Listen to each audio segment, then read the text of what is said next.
Well, good evening everyone, and a very warm welcome to the YouTube video here on the channel. My name is Emily Jane. Today we find ourselves in Newport Docks on the South Wales mainline route by Dovetail Games. This is a scenario available from the Untitled Chapter website. It's Sierra Papa SP6 Foxtrot 06 the 1251 Newport Docks to Llanwern Exchange Sidings service. Today we'll be running from here in Newport Docks over to Llanwern Exchange Sidings in our Class 66. Please note this is a modified version of the scenario, not including the use of 66099 in its brand new We Stand With Ukraine livery. On the rear today we have 4 BZA wagons and 9 BYA wagons, with a total drawbar weight of around 362 tonnes. So you can see we're here dockside at Newport Docks. Basically we just picked up a train that's been marshalled together for us of empties by the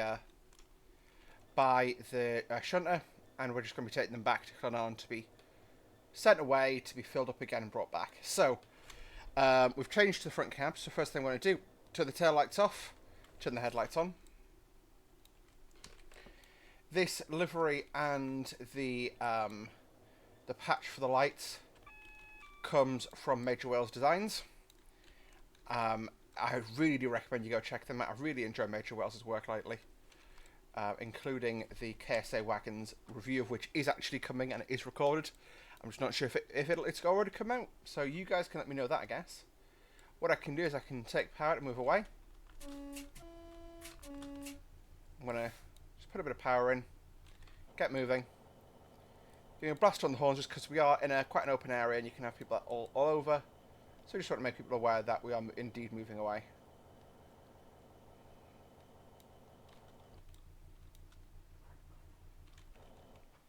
You can see these are the BYA wagons. They actually come in 2 liveries. One is the DB Schenker livery that comes with the route, and the one next to it there, the one here, sorry, is the EWS livery, which comes from DP Simulations. Our starting speed limit today is 15 miles an hour. It's a 7.8 mile journey all the way to Llanwern, with a top speed today of 40 miles per hour. When the speed gets to about 10, I'll do a quick running brake test, just to ensure that our brakes are working, and give us a decent feel for how the train brakes at these slow speeds, which are going to be the most important ones, as that's actually where we're going to be doing most of our work. We're going to do a quick blast on the horn as we cross the road. We'll do the running brake test.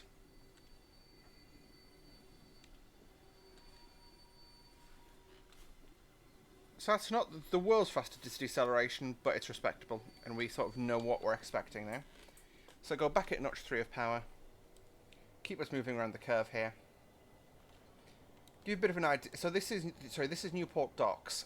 This is an area that's not actually used, I believe, in very many scenarios, but I really quite like it because it's something that's incredibly uncommon now in the UK, and that's actual dockside access for a railway.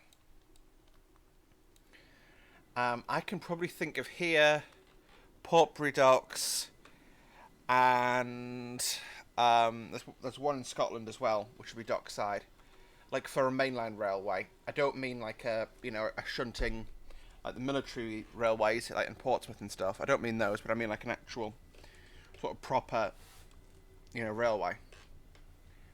There's Rosyth in Scotland. Will probably have that kind of access, and I think one of the London Gateway sidings goes quite close to the river, but that's about it really. And I just think it's a nice little sort of throwback to the older days of rail, I guess. Another blast on the horn as we're crossing a road in an unprotected crossing. We're building that speed up towards 15 miles an hour now. I'm using really gentle power applications just so we don't slip the train at all, especially whilst shunting through here.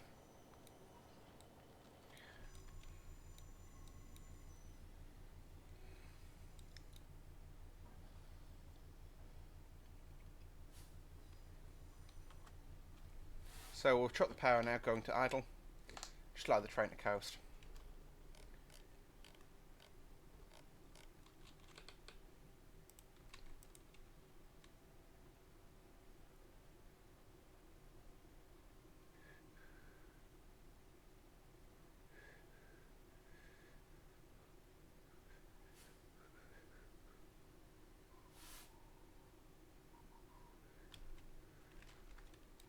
I've actually just finished work today. It's currently break 23:39, which is really late for me. I used to be up at this time, no problem, but now I'm falling asleep whilst just sitting upright here. It's not a good vibe. Got a little bit of drink left. But honestly, today was my first sort of proper day on the phones at work. Well, still on the phones. I wasn't actually handling phone calls. I was doing cases. It seems a bit silly to have someone until 10 o'clock on a Sunday night working admin that can be done at any time. But, yeah, it was good fun. Got to send someone some stuff out in the post, like some merch, which is quite nice. So it's sort of, the way I would describe my current job is hours of sheer boredom, intersected by a couple of seconds of sort of that really nice, wholesome, warm, fuzzy feeling you get when you did something good. So, yeah. Apart from that, not really done much this weekend. There's 15. I'll use my local brake. So one cool thing to demonstrate here, now that we're at a slow speed shunting, as you can see, there's a gap between the loco and the first wagon. If I apply the loco brake, you can see I'm jostling the wagons together. Because the only part of this 13 carriage train that is braking is my locomotive. If I apply the train brake, take a little bit of power just to, pull them apart again. There you go. If I apply the train brake, that'll be actually minimal movement between the buffers. Because the idea is that I'm braking the entire train. There's a little bit of braking there. But considering there was substantially more energy. I should have enabled the DSD. I do apologise for that. I always forget to do it on this loco. There was substantially, more energy taken out there. The way I would describe the difference between your loco brake and your train brake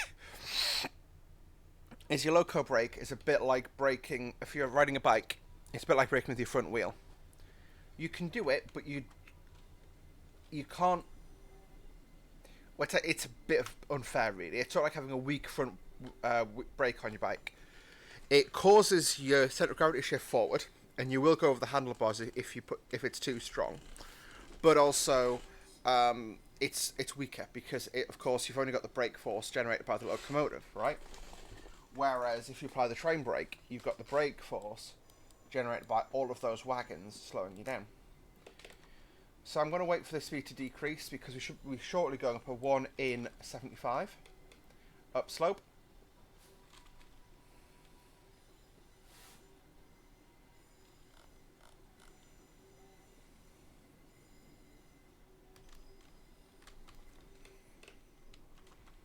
Okay, notch 3 of power. We're rolling up the hill here. Now, as we go over the bridge, we actually crest the hill and we start going down the other side. And we will get held, or we have to stop and request permission from the signaller to basically join the main line. And they'll set a route for us once we do that. You can see that this is total weight, including the locomotive, about a 560-ton train. Discluding the locomotive, about 360 tons. This locomotive weighs as much as these first four BZA wagons. Gives you an idea of how heavy these things are. Roughly, in very rough terms. But imagine this is a loaded train. I'd really, I'd be, the loco would be struggling to take the train over this. And that's one of the sort of chief complaints of many drivers with the Class 66, is they're not very powerful. The old saying is they couldn't pull the skin off a rice pudding. I'm not sure if that's that changed over time. The main drivers I've sort of spoken to drove the 66s in their early days and then left the railway. But yeah, still pretty cool bits of kit though nevertheless.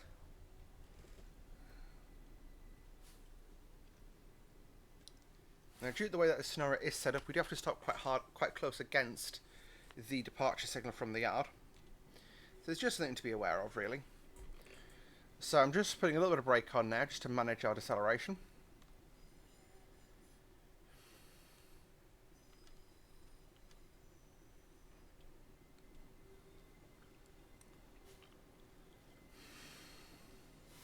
And it's unfortunate, so this scenario isn't done by me. I've modified it slightly. But the stop marker at the signal there, you can actually just about make out the red light there, pretty much centre of the screen right now. That's actually our departure, the area that our departure signal is in.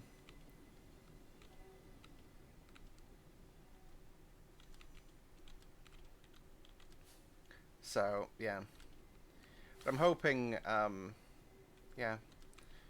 I've got this video to do today. I'm probably going to record another one tomorrow morning because I'm starting at 2 o'clock at work tomorrow, so I need to leave the house at 1. So, you know, and I wake up by about 8 or 9. And yes, I should absolutely do housework, but I do housework. Yeah, no. Not sorry. So I'm now going to start chopping my speed down because we are still coming down that slope where the rear of the train is. And we're going to approach the signal nice and defensively. That's the signal there, far right signal there. The red aspect. You can see the overhead gantry that's percent of the screen. That's nothing to do with us. However, the signal on the right hand side, that one is something to do with us. There's a Transport for Wales Class 175. Wave to it as it goes past, I guess. Now, something to note with the brakes on this train. They seem to perform worse at slower speeds. No idea why. It's just a fact. So, as I'm not going to go idle.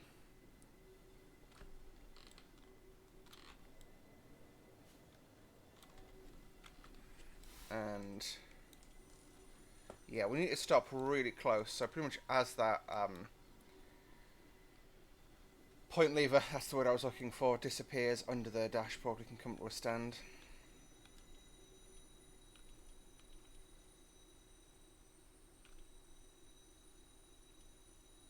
See what I mean? At slow speed, there's nothing happening there, under about 1 mile an hour. Just checking my positioning is good, which it is. So you can see there's some more wagons laid up in the yard there.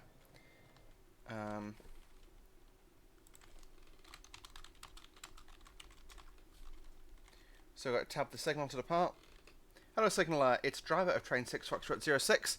I'm sending in signal November Tango 1372, requesting permission to proceed. Hello driver 6 Foxtrot 06, against signal November Tango 1372. Signal 1372 is not being reset, is not allowing me to reset at the moment. You have authority to pass signal 1372 at danger. Obey all of the signals. 6 Foxtrot 06, the signaller, roger that, passing signal 1372 at danger. Obeying all other signals. I'll be overriding my TPWS now because lol. Notch 3.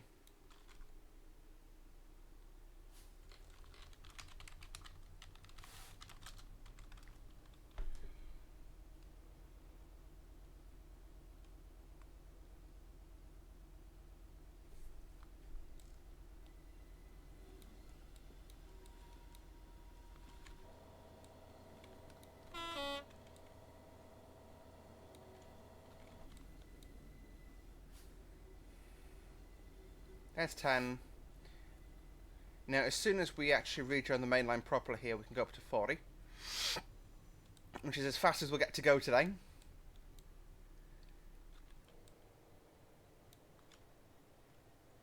This, you know, we'd have probably someone in the second man seat looking out down the train. Probably a shunter of some description because we'll be putting it to Llanwern and these wagons will be getting dropped off and we'll be going off to do another assignment. But we'll simulate that we've got a while in Llanwern. So what I'm going to do is give it a couple of beats so that we are the measured distance is measured from the centre of the locomotive. So you can see we're now well clear. So what I can do is press my train length button down here. Now, I don't know if you heard that. There was a beep there.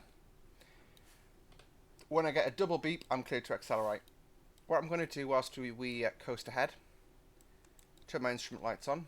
Because we are going to be passing through a tunnel. You can see an 800 approaching us from behind there. Got a while yet. And watch that come past us, I suppose. Not sure, huh?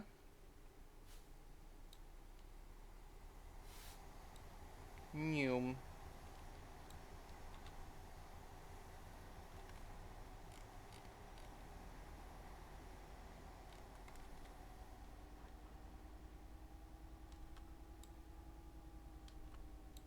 See, I'm trying to keep no.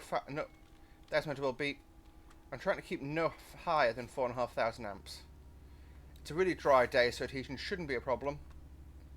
So 5,000 will be my absolute max.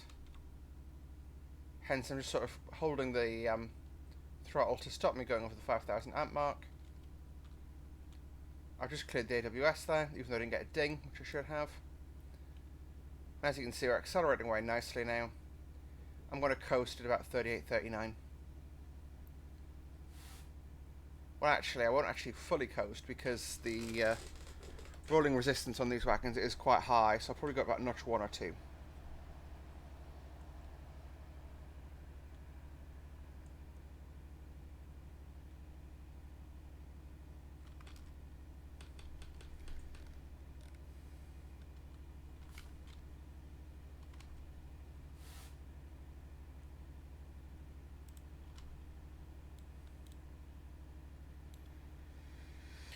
There's 35.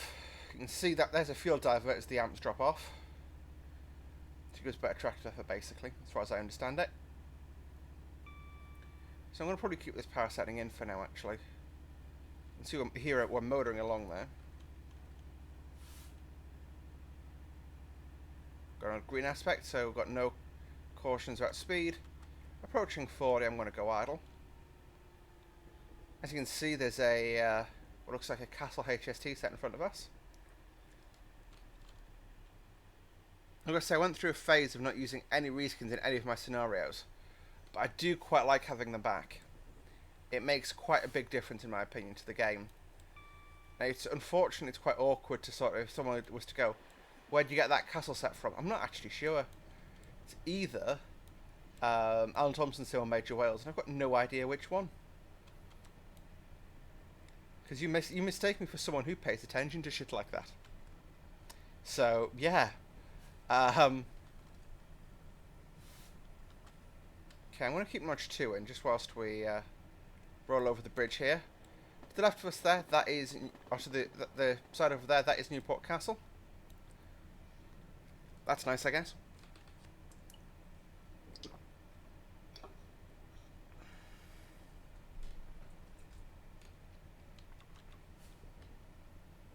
Bit of extra power to keep us going. Like I say, I want to keep 40 miles an hour. About a sort of 2.5, 3 mile run at 40 before we drop back down to 15. I've actually left my, I'm not even sure where I've left my notepad. I think I may have left it at work. Because I took the notepad with me because I was going to be doing some other video notes for stuff if I had some spare time. I didn't. But, you know. Yeah.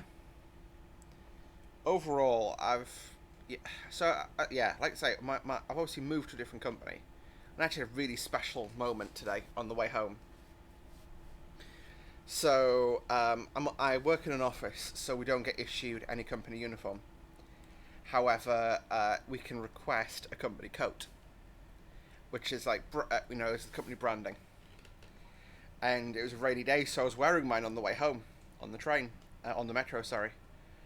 And I'm sort of riding on the metro.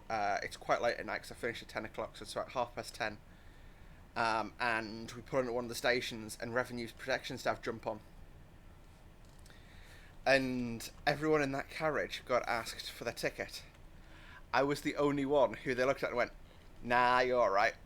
And it was obviously because of the coat. And there's this thing you sometimes hear people talking about on the railway, and that is the railway family. And it's this sort of old idea of, you might work in Inverness, you might work in Penzance, you might work in Dover, Aberdeen, Edinburgh, Newcastle, Birmingham, wherever, but we do the same job and we respect each other. And it's something I personally, it's one of my favourite things about the railway. is that, you know, that like there's even in the old BR days, you know, you might never have met someone before, and you might be taking a train over from them. You know, if you don't know someone's name, you know, you'd go, you'd say, you'd introduce yourself by the depot, so it's like, you know, hello, you know, hello, Saltley, or that, you know, something like that. Well, you know, even on the when I were, you know, like when I was doing stuff on board, you know, you'd get, oh, hello, Luma, how are you?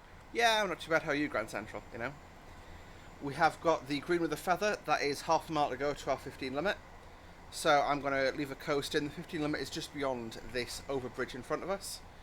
So I'm going to just sort of bear that in mind, because that's when it's so much trying down for a crossover.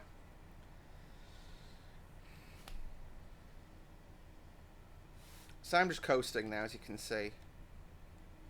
You can see the speed does drop off quite fast with these wagons, aren't even just coasting. So I'm now going to put a bit of brake application on. Yeah, we've got nudged by the wagons there during that one. So I think these may need goods timing, but there's no actual master way of knowing. So I'm going to go for quite a steep brake application because I'm not slowing down as much as I'd like. I can now see the speed sign in front of us for the 15.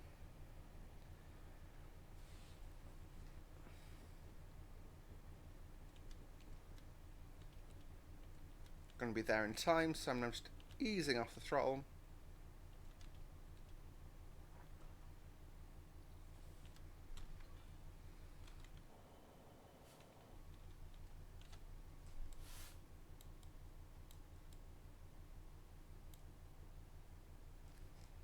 There we go. I'm going to come right across the point work, and this is now the sort of arrival into Llanwern.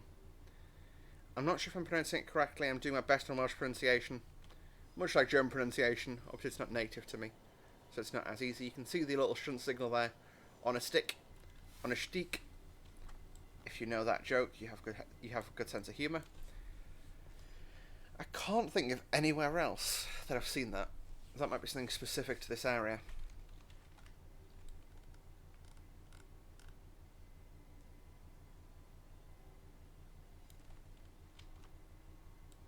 So I'm going to put just one notch of power in, just to keep us between sort of 12 and 15. And we've actually got ages of a run down here at 15. But like I say, it was quite a special thing though, you know, not being, you know, they obviously, you know, the guy looked at me, figured out that I was just commuting home from work. I was like, you're fine. Which, yeah, it's one of those things, isn't it?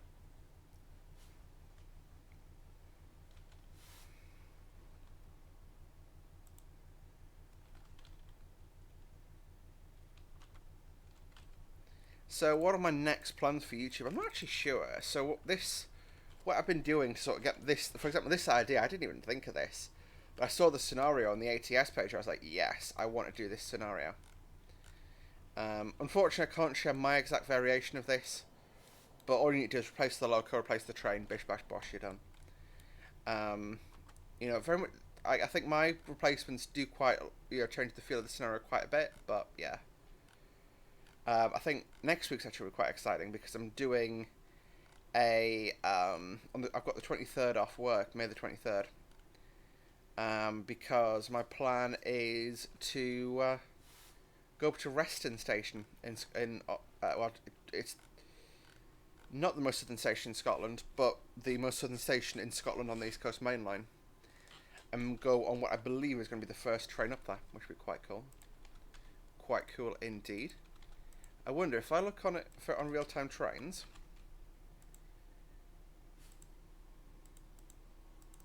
So I'm going to do douche douche. That's very interesting. So the 23rd is opening day for them. And I've done a full day scan on that, and there's no trains. No, it's Reston. I want actual Reston Station. Yeah. Yeah, still showing no people, no trains calling there. Very interesting. Let's see, we're just going to roll all the way down here. I mean, we've got currently 1.5 miles to go at 15 miles an hour, so about 4 more minutes. But I'm really quite excited to go up and see, and you know, be on one of the first trains in there. I'll be going up in the first class because I think we're one of the first, if not the first first class passenger to alight at Reston Station and do a little video there, because it'll be the newest station on the main line at that point. That'll be a weird little historical anecdote. The thing is, I'm not... I'm not even sure. I end up having to buy a ticket for it because of, things that I get. I'll be travelling legally, don't worry. I'm gonna have to explain who I work for eventually, aren't I? I'm trying to not talk about it because, I know the problems I had in the last job, and I know this job's a lot more relaxed, but I don't want to have to toe a social media line, so to speak, for my work policies. So that's why I'm a bit like, I don't really want to talk about it, but yeah, we're coming up on a 10 limit eventually.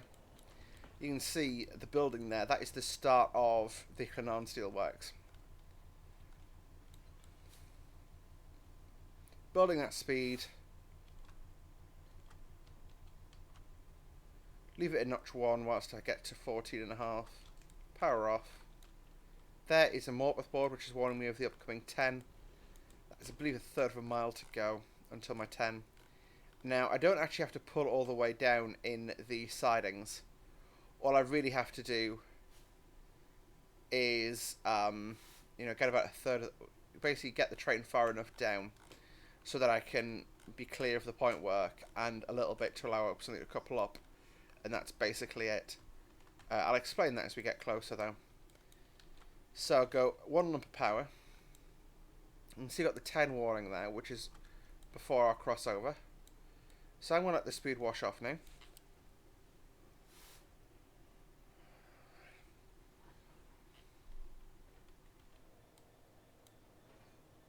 can see, because the loco is slowing down, you're getting compression even though we've not got any brake application on. So I'm going to slow down for that 10. Well, actually, we're at 10 o'clock, 10 on the dot. So I'll just put notch 1 on because we are going up a slope here. And just keep an eye on that speed. Keep that speed nice and under control.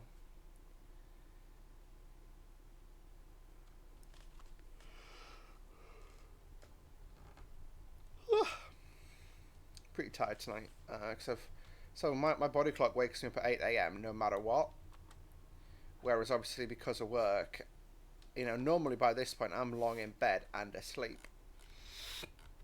And because I've been at work, I haven't been, and yeah.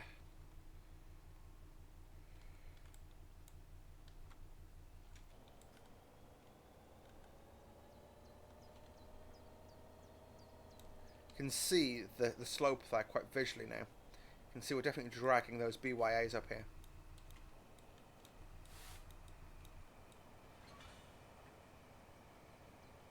And there goes another IET. That's what they call 800s in this part of the world. IETs, not Azumas.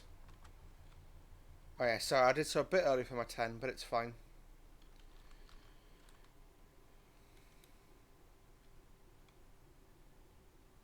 Can I just let the train coast a bit now? Just that shunt signal is where we need to be at 10 at. That white flashing shunt signal. I'm not sure if YouTube compression will allow you to see it, but OBS definitely can, so it should come through in the video. So I'm just going to put a lump of brake on.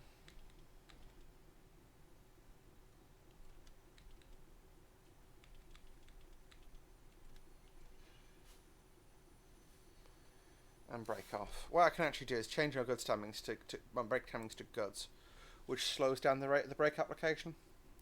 And I'll demonstrate, so you'll see the brake when I come and apply it now will be much slower, but I believe it releases a bit quicker. Because if I do a quick, brake application, it's so much slower. It's almost painful, But yeah. So this is our crossover point here.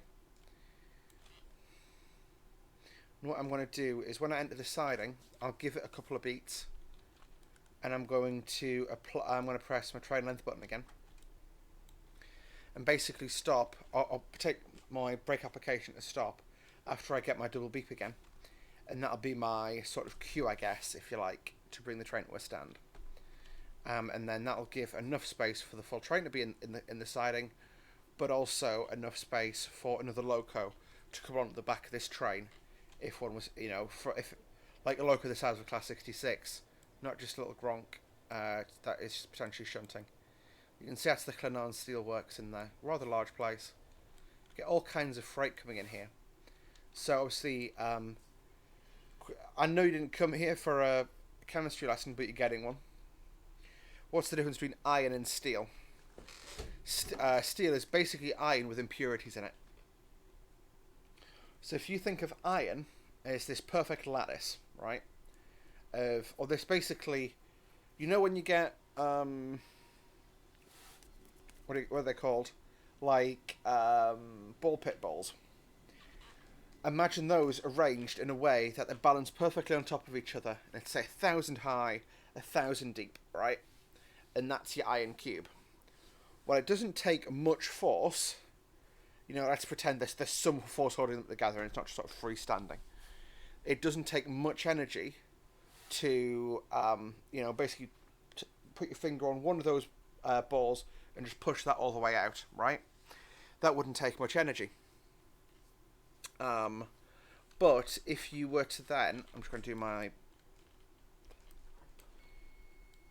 get some smaller balls and put that into your mesh, it will basically create a lot more resistance, and basically that's why steel is more brittle, depending on how many impurities are in there, like a lot quicker to snap than iron, but it doesn't bend as much. So depending on the job, depends which metal you use. And there is some information you really did not need. You can see we're now bringing the train on. I'm just going to pretend I've got my head out here. There you go. So the length of the train is, we're now fully on. We basically just need to get clear of the point work and then a bit. So what I'll do is, we'll stop about sort of alongside these coil load wagons, so you can see we're idle now, and I'm just going to take a brake application. So obviously these are actually those are BZA wagons. It's exactly the same wagon as we have behind the loco. You can see they're obviously substantially heavier than the wagons we have on right now. So you can see I'm just watching that speed coming down now. Put a little bit extra brake on. There's my train brake fully on now.